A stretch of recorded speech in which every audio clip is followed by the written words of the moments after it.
말씀 사도행전 9장 1절부터 9절까지 읽겠습니다.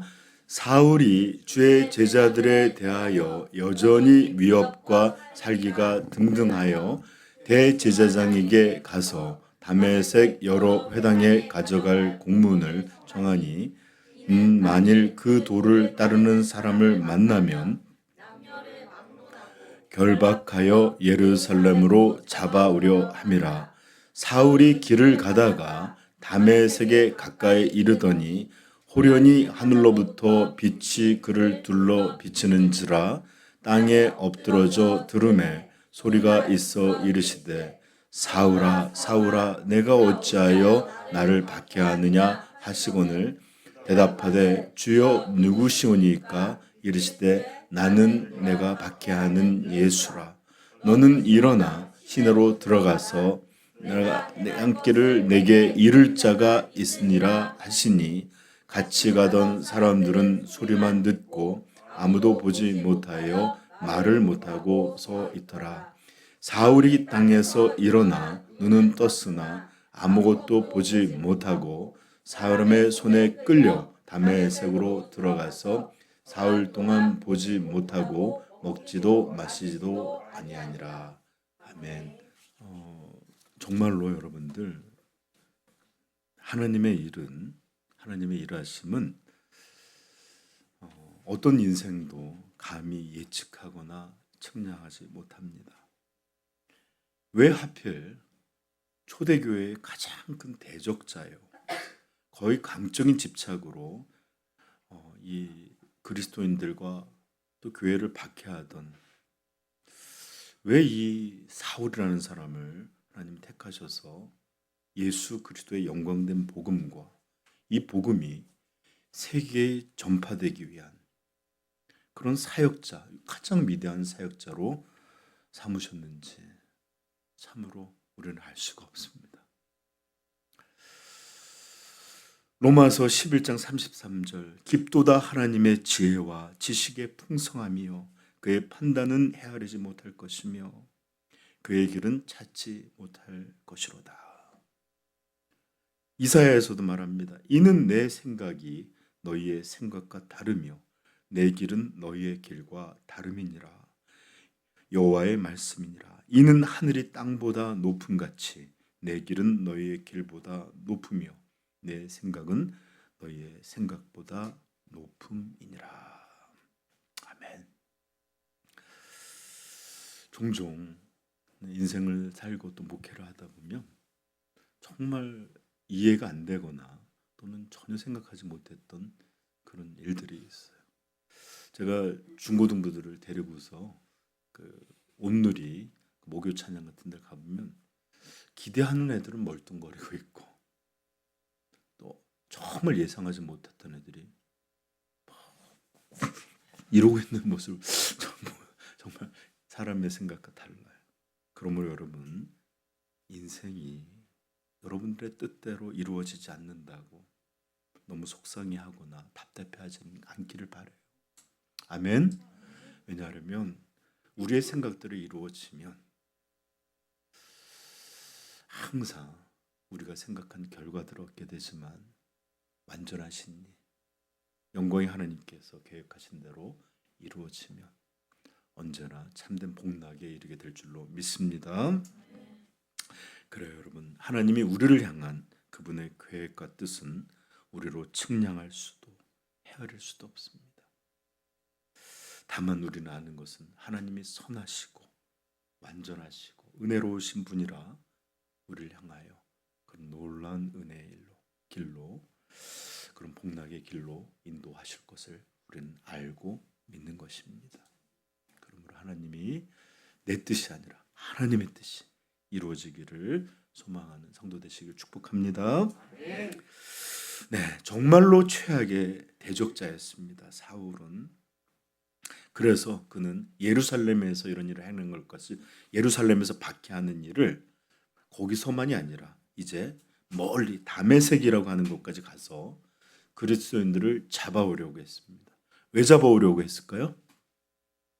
여기 보면 위협과 살기가 등등에 따르죠. 그래서 잡아와서 아주 골수가 되는 인생들이나 아니면 이런 것들을 죽이기도 하고 감금하기도 하고 협박하기도 하고 이러려고 갔던 거예요.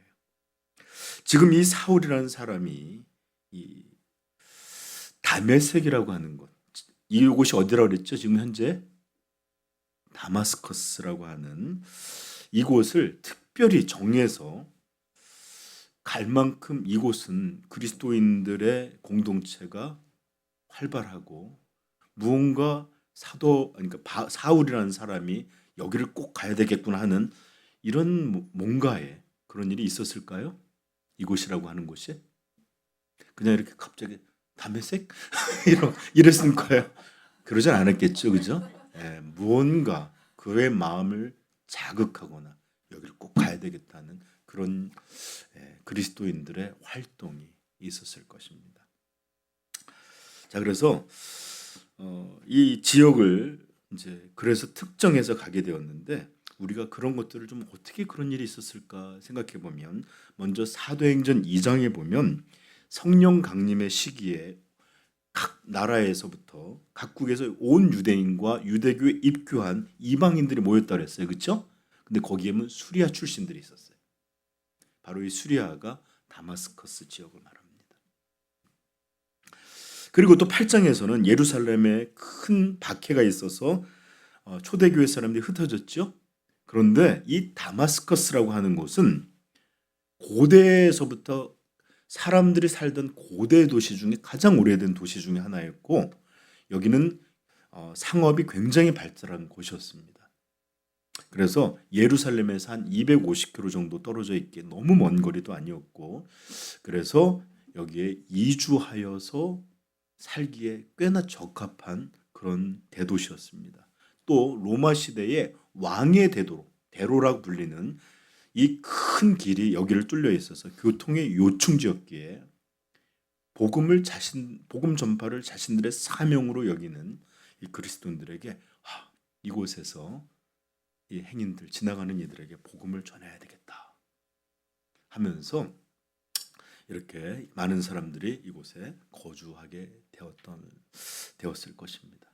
우리도 여기 공릉동에 여기 올 때 이렇게 바랬던 게 이렇게 교통에 청년들이 많고 학생들이 많고 사람들이 많아서 누구든지 교회에 쉽게 올 수 있고 복음을 전할 수 있는 그런 곳을 바랬듯이 아마 이 다메섹이라고 하는 이 지역으로 갔던 유대인들도 그리스도인들도 아마 이 지역을 복음의 전진기지 정도로 생각하지 않았을까 싶습니다. 제가 여러분 잠깐 다마스커스에 대해서 좀 소개를 하면 다마스커스 하면 떠올리는 게 뭐가 있습니까? 혹시 여러분들? 잘 모르죠? 네, 그렇습니다.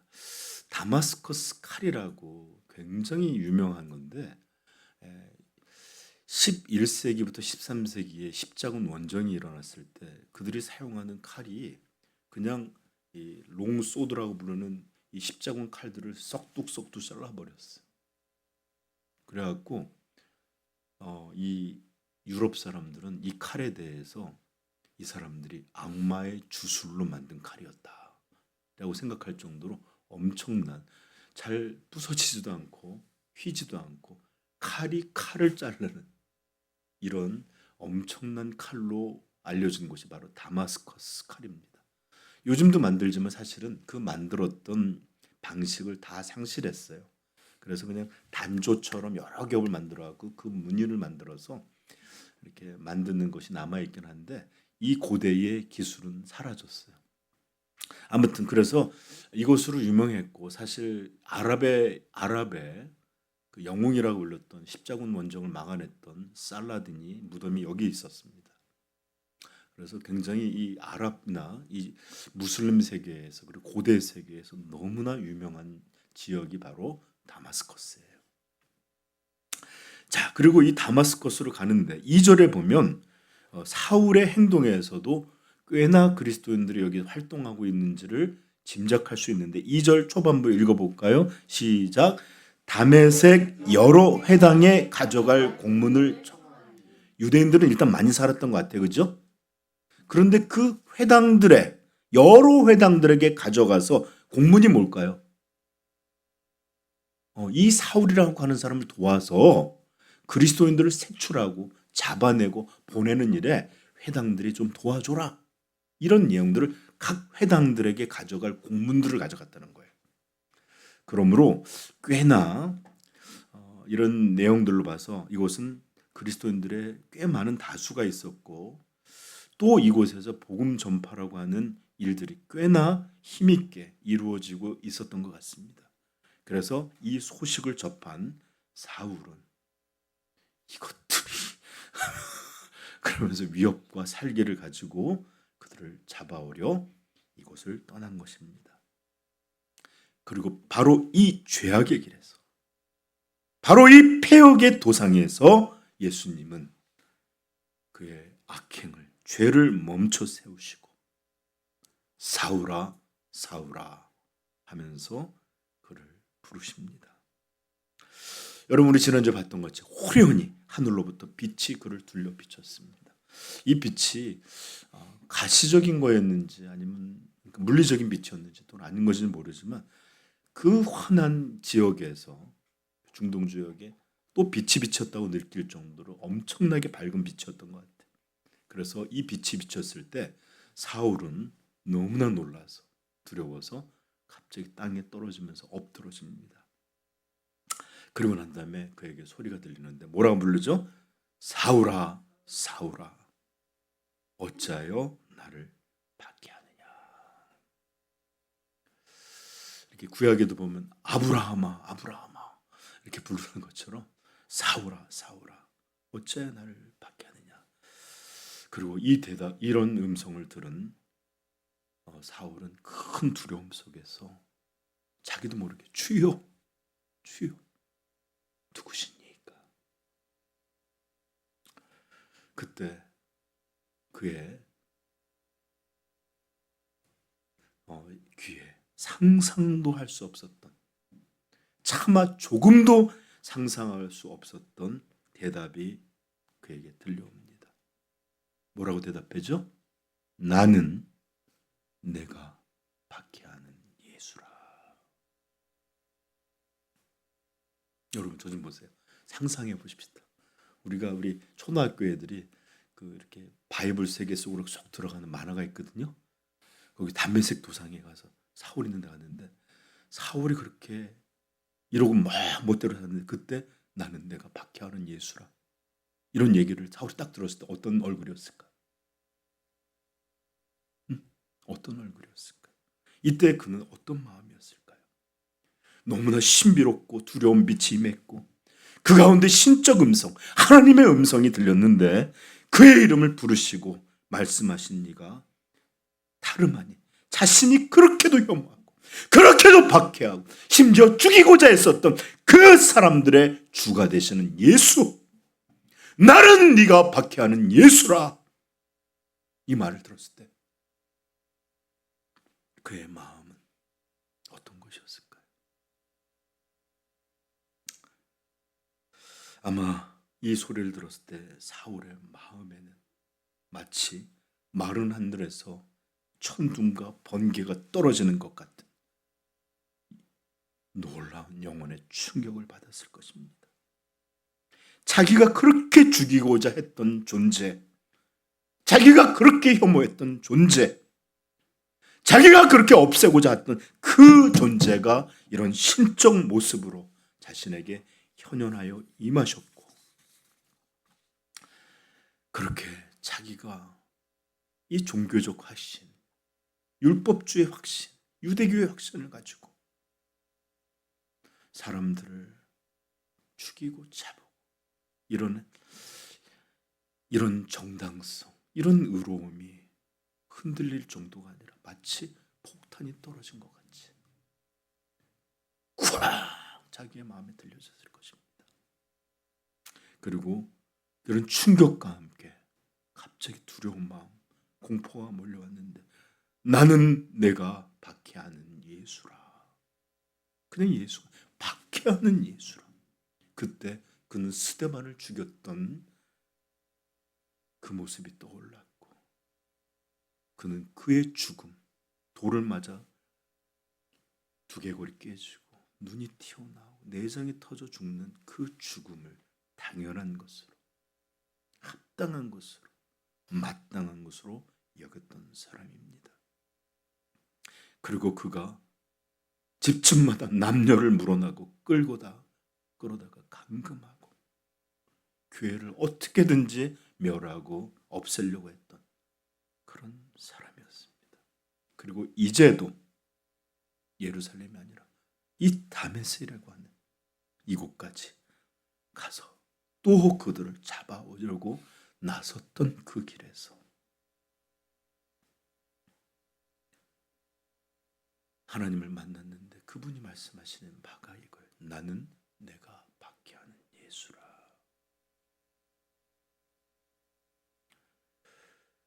그러므로 자신이 박해하고 죽이고 없애고 혐오하려 했던 이런 일들이 하나님을 위한 일이 아니었고 도리어 하나님을 대적한 무서운 악을 행하고 있다는 것을 지금 그는 들었던 것입니다.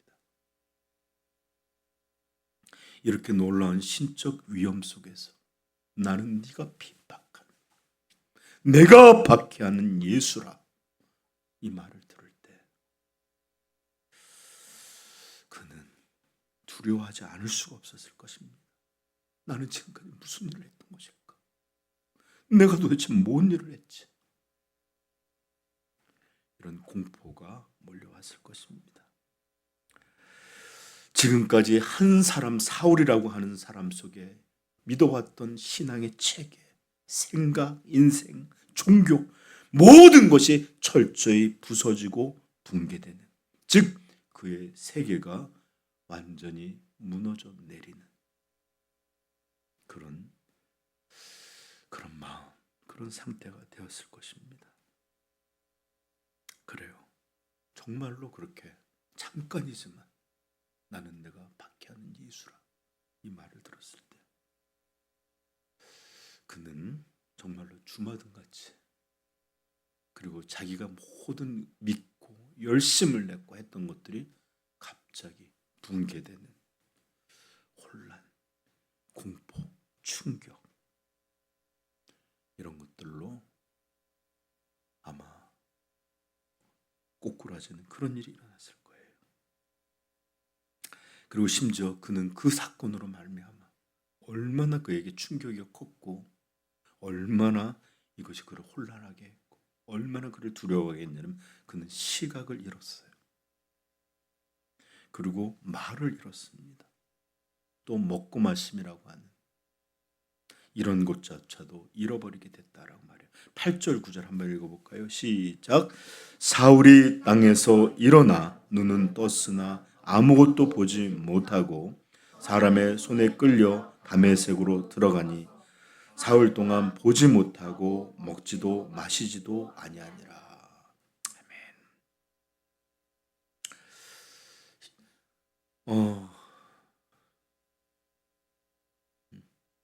갑자기 피곤하지 않지?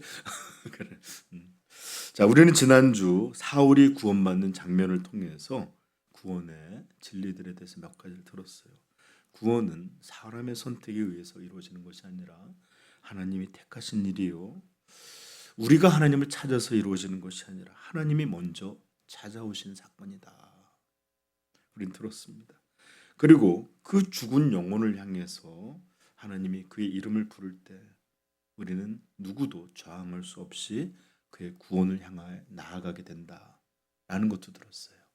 마치 나사로를 향해서 죽은 나사로를 향해서 나사로야 나오라 할 때 나아갈 수밖에 없었던 것처럼 하나님의 이름이 우리를 부를 때 우리는 저항할 수 없이 그의 구원으로 나아가게 됩니다. 이게 불강력적인 은혜예요. 그리고 또 주의 부르심은 저 사람은 마땅히 구원받아야 돼. 저 사람은 너무 착해.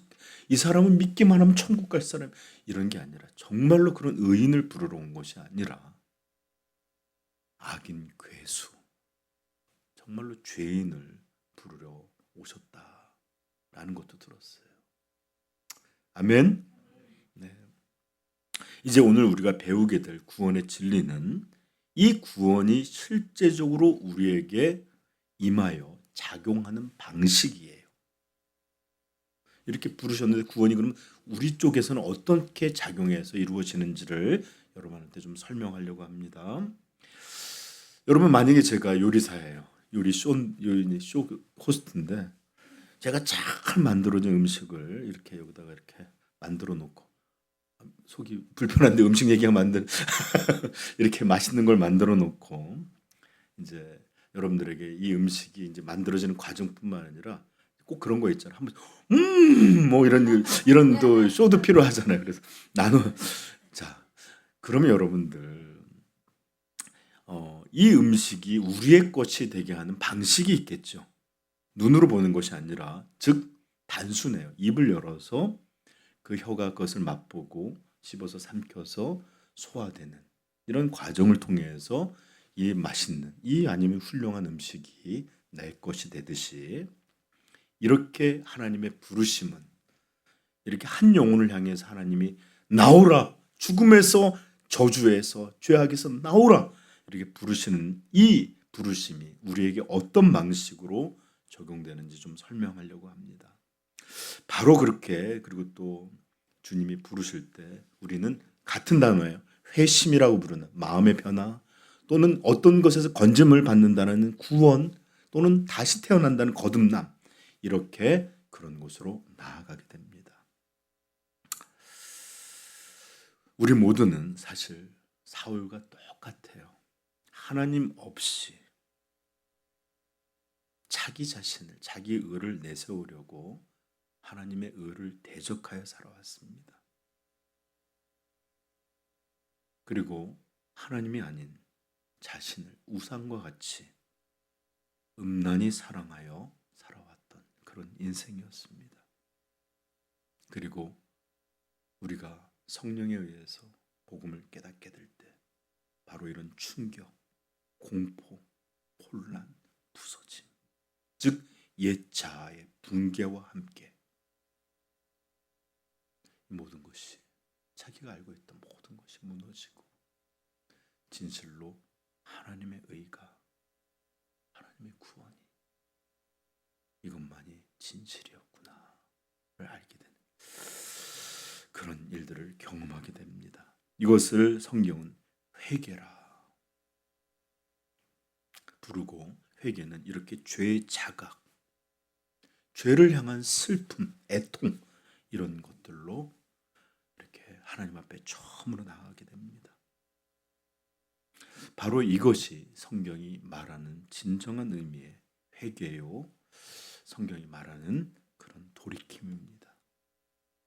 그래서 누가복음 24장 47절에 또 그의 이름으로 죄사함을 받게 하는 회개가 예루살렘에서 시작하여 모든 족속에게 전파될 것이 기록되었으니 즉 죄사함을 받게 하는 회개. 사도행전 2장 38절도 베드로가 이르되 너희가 회개하여 각각 예수 그리스도의 이름으로 세례를 받고 죄사함을 받으라. 그리하면 성령을 선물로 받으리니. 사도행전 3장 19절 그러므로 너희가 회개하고 돌이켜 너희 죄 없이 함을 받으라. 이같이 하면 새롭게 되는 날이 주 앞으로부터 이를 것이요. 사도행전 5장 32절 이스라엘에게 회개함과 죄사함을 주시려고 그를 오른손으로 높이사 임금과 구주로 삼으셨느니라. 사도행전 11장 18절 그들이 이 말을 듣고 잠잠하여 하나님께 영광을 돌려 이르되 그러면 하나님께서 이방인에게도 생명 얻는 회개를 주셨도다 하였도다. 아멘. 그렇습니다. 이렇게 하나님은 죄에 대하여 깨닫게 하시고 애통하게 하시고 돌이키는 방식으로 우리에게 구원과 생명을 허락해 주는 것입니다. 아멘. 이렇게 얘기하면 목사님 그래도 제가 9장 1절 자주 나님한테 지난주도 꼼꼼히 읽었고 이번 주도 예배 본문이라 꼼꼼히 읽었는데 바울이 회개했다는 기록이 없는데요. 이렇게 말할지도 모르겠어요. 그렇죠? 회개라는 말이 안 나와요. 그렇죠? 자, 그런데 구절 한번 볼까요? 읽어봅시다. 시작.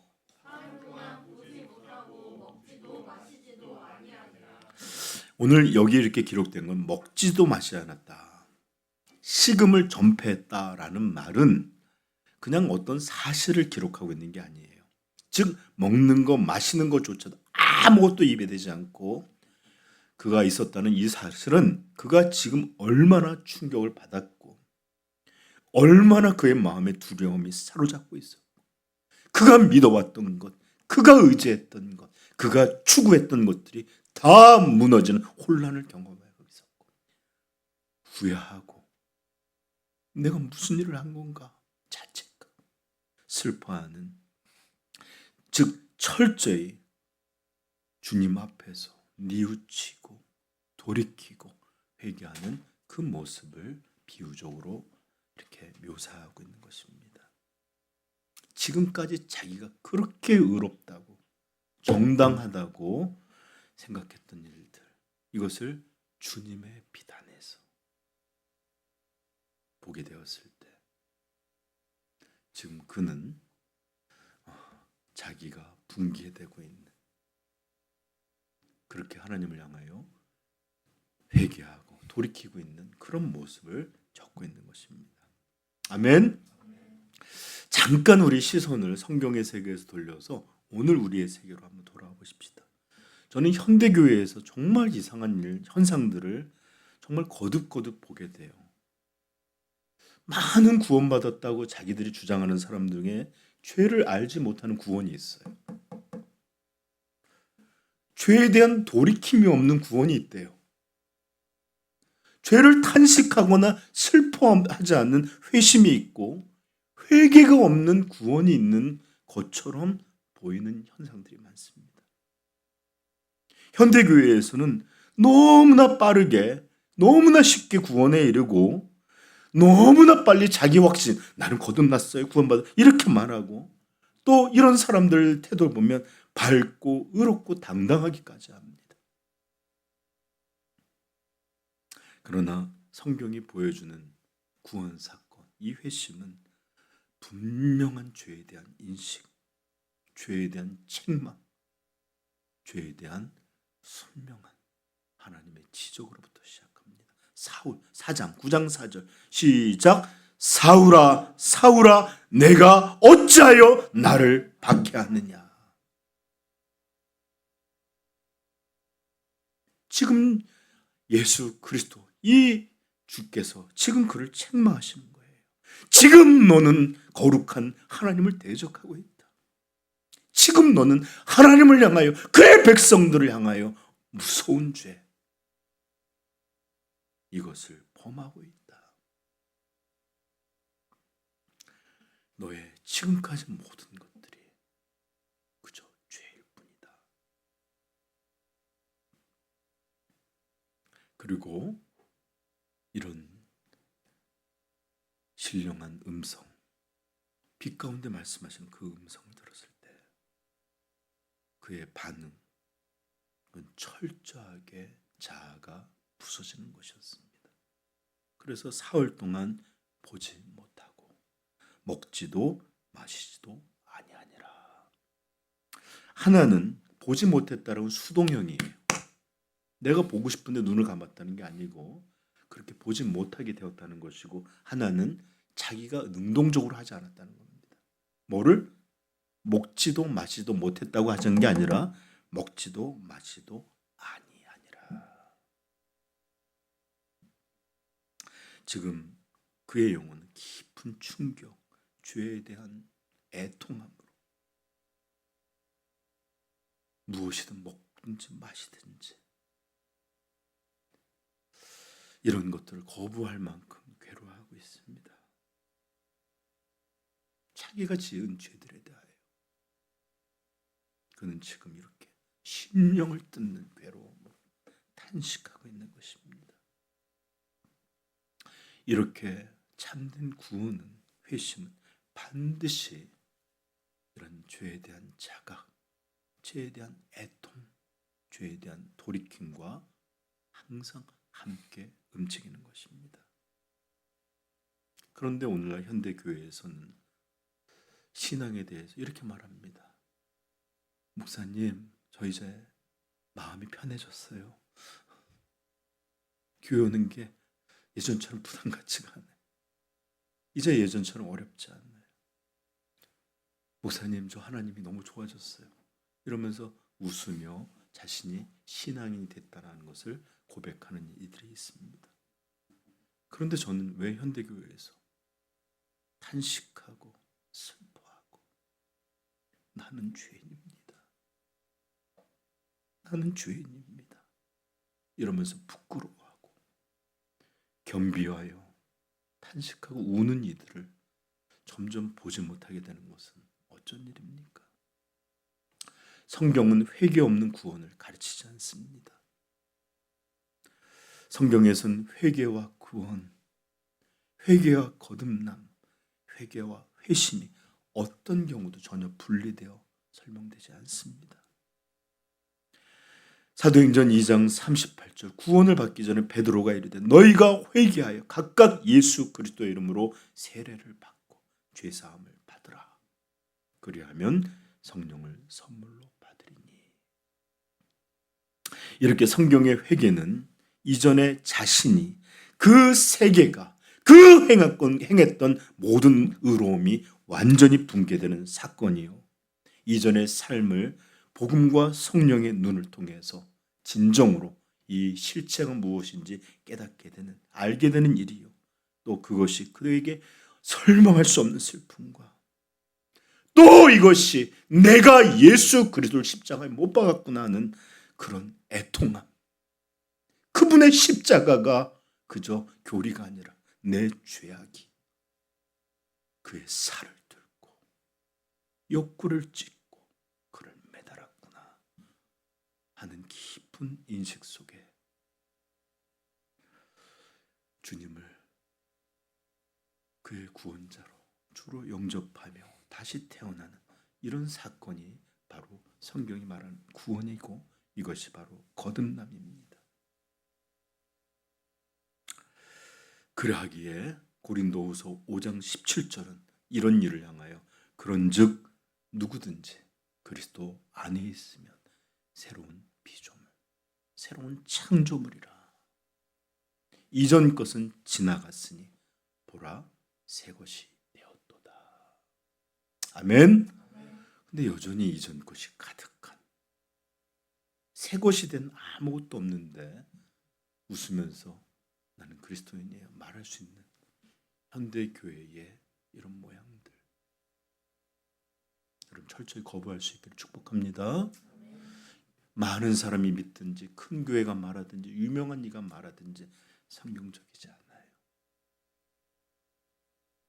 성경만이 우리에게 참된 하나님의 진리를 가르쳐 주시는 그런 유일한 권위임을 여러분 확증하시길 축복해요. 네. 여러분, 하나님은 너무나 의롭고 너무나 당당했고 너무나 교만했던 사울을 낮추십니다. 그는 이 길에서 무리를 주도하고 이 옆에는 공문을 끼고 많은 사람들을 이끌고 아마 이 길에서 나아갔을 거예요. 그죠? 그런데 8절에 어떻게 했다고요? 사울이 땅에서 일어나 눈을 떴으나 아무것도 보지 못하고 어떻게? 사람의 손에 끌려 다메섹으로 들어가서 사람을 끌었던 사람이 이제 무기력하게 자기 힘으로 가지 못하고 끌려가는 사람이 되었습니다.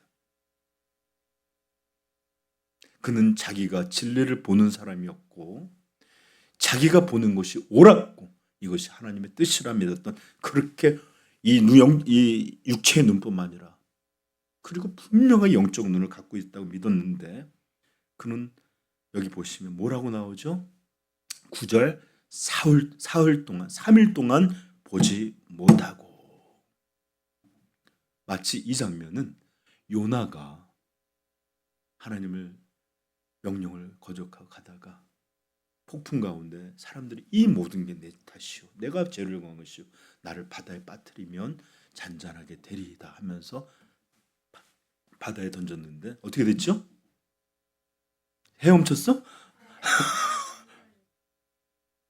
물고기가 와서 요나를 삼켰죠. 바다는 잔잔해지고 그리고 그 가운데 3일 동안 어둠에 있었습니다. 그래서 예수님은 자기가 무덤에 3일 동안 갇혔다 부활하게 될 것을 나는 요나의 표적밖에는 너희에게 보일 것이 없다. 이렇게 말씀하셨어요. 이렇게 요나가 3일 동안 물고기 뱃속에 갇혀있던 어둠을 상징하는 것이고 또 우리 주 예수 그리스도께서 십자가에 모든 죄를 대속하시고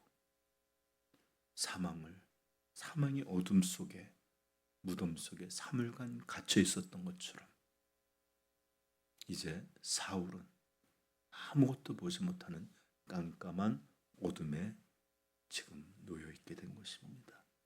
이 표현은 이런 현상은 이렇게 하나님이 그를 한 것은 옛자, 이 어둠이라는 옛자의 죽음, 그의 장래, 그의 십자가의 못 박음 이런 것을 상징합니다. 정말로 이 깜깜한 어둠 속에 이 사망 속에 3일이라는 이 시간 속에 이제 사울은 죽었습니다. 그리고 그는 예수 그리스도께서 보내신 아나니아라는 사람의 안수함과 동시에 다시 새 사람, 나중에 바울이라 불리는 그 사람으로 다시 태어나게 될 것입니다. 그리고 그는 식음을 전폐하고 얼마나 처절하게 고통스럽고 나는 먹을 자가 아니고 살 자가 아니에요. 죽을 자예요. 그래서 하나님을 향하여 그 시간 동안 우리는 금식하면 어떻게 하냐면 밥을 끔찍 먹고 시간이 지나지 않도록 스마트폰 보고 뭐 딴 것 하고 이럴지 모르지만 그 시간 그는 보지도 아마 여기 말하지도 않았을 거예요. 그리고 오직 그 가운데서 영혼의 눈으로만 그리스도를 바라보고 탄식하고 울고 회개하고 이렇게 주님을 향했을 것입니다. 여러분 리차드 십스라고 하는 청교도는 꺼져가는 심지어 상한 갈대 회복이라고 하는 책에서 하나님께서 한 영혼에게 구원을 베푸실 때 하나님은 먼저 그 한 영혼에게 상한 갈대와 같이 인생을 낮추시고 또 그의 영혼을 꺼져가는 심지처럼 그렇게 연약한 모습으로 먼저 처하게 하신다. 이런 말씀을 이런 성경적 진리를 들려주셨습니다. 보십시오. 하나님은 그렇게 등등하게 위세등등하게 교만하게 의롭게 이러던 이 사람을 이렇게 낮추고 이끌던 사람이 끌려가고 그렇게 모든 것을 아는 것처럼 굴었던 사람이 아무것도 하지 못하고 보지 못하고 또 그렇게 혈기왕성했던 사람이 죽은 자처럼 먹지 못하고 먹지 않고 이렇게 낮아지는 이런 비참함에 하나님께서 두시게 되는 이런 사건을 봅니다. 이렇게 하나님은 사울을 낮추사 그를 하나님 앞에 겸비한 자로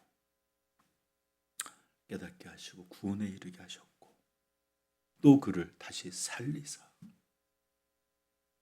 예수 그리스도의 놀라운 구속을 알게 하사 이 복음을 세계에 전파하는 그런 사역자로 삼으신 사건입니다. 그러므로 하나님이 우리를 낮추실 때 여러분 너무 불평만 하지 마십시다. 오히려 기뻐하십시다. 이제 내게 하나님은 구원의 그 일을 시작하셨구나. 때로 우리는 하나님은 우리를 낮추실 때 우리의 실패를 사용하십니다. 때로 우리의 몸이 병들어 혈기를 꺾게 하실 때도 있고, 또는 우리의 관계가 부서지는 경험을 하기도 하시고, 오랫동안 꿈꾸고 이루었던 것들이 좌절되는 그런 일도 맛보게 하십니다. 저는 지금까지 참된 성도들을 만나보면서 자기가 너무 행복하고 너무 잘되고 모든 그럴 때 내가 하나님을 택해서 구원받았다고 하는 사람 한 명도 본 적이 없어요. 그가 낮추실 때, 그가 괴롭게 하실 때, 그가 이렇게 공고함에 이르게 하실 때, 해볼 수 있는 건 모든 것을 했지만 안 될 때, 그렇게 무릎을 꿇고 하나님을 부르게 되어서 대부분이 구원에 이른 것을 저는 보게 됩니다. 그러므로 사랑하는 성도 여러분, 이렇게 하나님이 우리로 근심 속에 빠지게 하시고 슬퍼하게 하시고 또 공고함에 두실 때에 너무 괴로워하거나 또는 원망하거나 불평하지 마시고 그의 은혜가 우리의 것 되기를 소망하고 기뻐할 수 있기를 축복합니다. 하나님은 이렇게 세계에 가장 복음을 전하는 위대한 사역자를 부르실 때 먼저 그를 낮췄습니다. 그렇듯 또한 하나님께서는 그의 백성들, 자녀를 부르실 때 그들을 낮추고 겸비하게 하시고 근심하고 공고하게 하시사 하나님을 향하여 돌이키고 그의 은혜를 바라보게 하시고 이렇게 회개하게 하심으로 그를 전국 백성으로 삼아주시는 이 은혜, 이것을 깨닫게 되길 축복합니다. 그리고 우리 사랑하는 성도 모두에게 이런 놀라운 복 있기를 축복합니다. 아멘. 이제 설교는 끝났는데 제가 좀 하나만 더 언급할게요. 저는 종종 교회를 나오고 신앙생활을 하려는데 왜 더 힘들죠? 하는 얘기 많이 들어요. 그게 은혜예요. 약장수들도 약을 팔 때 뭐 좋다고 해서 먹었는데 왜 이렇게 몸이 안 좋죠? 한 몇 주 동안은 명현 반응이 있어. 사기를 칠 때가 많은. 아니 그것은 사기래도 정말로 하나님의 은혜는 이렇게 우리를 낮추심 가운데 하나님을 부르게 하시는 것을 깨닫게 되길 축복합니다.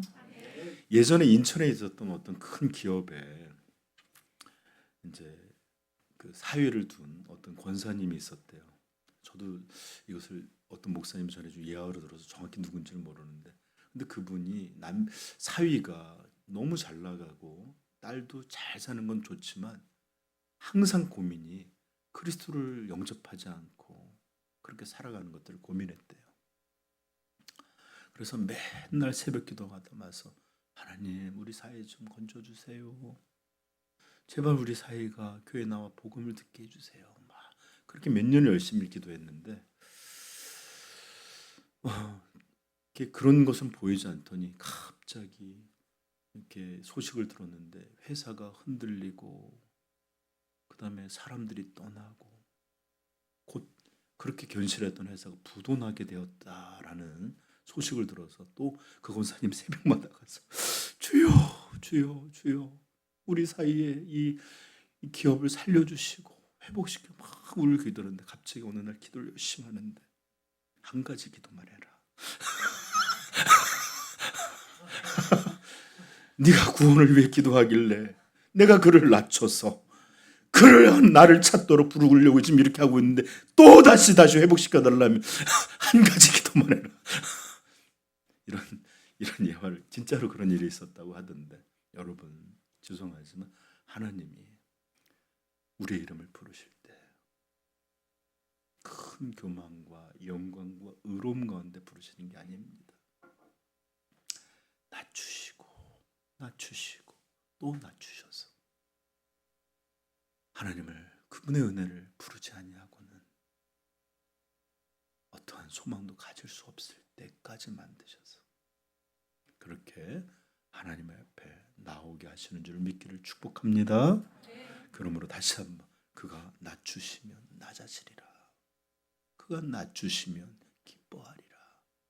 그가 낮추시면 소망하리라. 이렇게 하나님을 향하여 온전한 신앙을 갖는 우리 삼위영광교회들 되시기를 축복합니다. 같이 기도하겠습니다. 자, 오늘 우리는 사도 바울이 주님 앞에 돌이키고 회개하는 장면을 보았습니다. 오늘날 현대 그리스도인, 현대 복음은, 현대 교회는 십자가 없이 부활을 말합니다. 예수 그리스도의 이런 고난을 알지 못하고 그저 영광만 얻으라고 말합니다. 이런 부활 없습니다. 이런 구원은 없습니다. 그러므로 주께서 낮추실 때 주여 주여 나를 의지하는 모든 것들을 무너뜨릴 때 주님을 찾게 하옵소서. 돌이켜 회개하게 하시고 놀라운 주님의 구원의 이 은혜들을 얻게 하옵소서. 같이 기도하겠습니다.